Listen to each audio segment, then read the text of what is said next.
MVA में seat sharing पर बनी बात। कांग्रेस, उद्धव और शरद की पार्टी कितनी सीटों पर लड़ेगी चुनाव। शिवसेना और एनसीपी के दो धड़ों में बंट जाने के बाद महाराष्ट्र विधानसभा चुनाव काफी दिलचस्प होने वाला है। अब ये सामने आया है कि महाराष्ट्र चुनाव की सीटों को लेकर महाविकास अघाड़ी एमवीए में बात बन गई है। अब एमवीए नेताओं में गतिरोध खत्म हो गया है और तय हो गया है कि कौन कितनी सीटों पर चुनाव लड़ेगा। महाराष्ट्र में इस बार का विधानसभा चुनाव काफी दिलचस्प होने वाला है। शिवसेना और एनसीपी के दो धड़ों में बंट जाने के बाद राज्य में पहली बार सीएम पद के लिए चुनाव होने जा रहा है। इस बीच ये सामने आया है कि महाराष्ट्र चुनाव की सीटों को लेकर महाविकास अघाड़ी एमवीए में बात बन गई है। ये तय हो गया है कि कौन कितनी सीटों पर चुनाव लड़ेगा।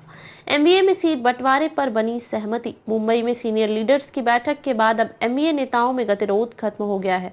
एमवीए में कांग्रेस, उद्धव और शरद पवार की पार्टी के बीच सीट बंटवारे को अंतिम रूप दे दिया गया है। शिवसेना यूबीटी नेता संजय राउत के अनुसार आज यानी बुधवार को एक प्रेस कॉन्फ्रेंस में सीट बंटवारे की घोषणा की जाएगी। किसको कितनी सीटें।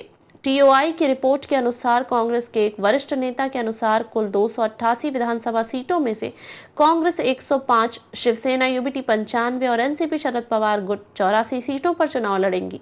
बाकी की सीटें गठबंधन की दूसरी छोटी पार्टियों को दी जाएंगी। कांग्रेस और उद्धव की पार्टी में टकराव।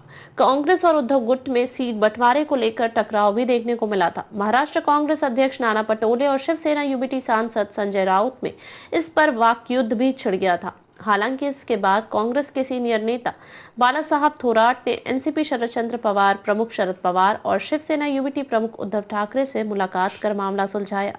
मुंबई की 3 सीटों पर फंसा पेंच। मुंबई के शहरी क्षेत्र में शिवसेना यूबीटी को 18, कांग्रेस को 14 और एनसीपी शरद पवार को 2 सीटें मिल सकती हैं। हालांकि 3 सीटों वर्सोवा, बांद्रा ईस्ट और बायकुला पर अब भी विवाद सुलझा नहीं है। कांग्रेस और उद्धव की पार्टी दोनों इन सीटों पर अपना दावा कर रही है।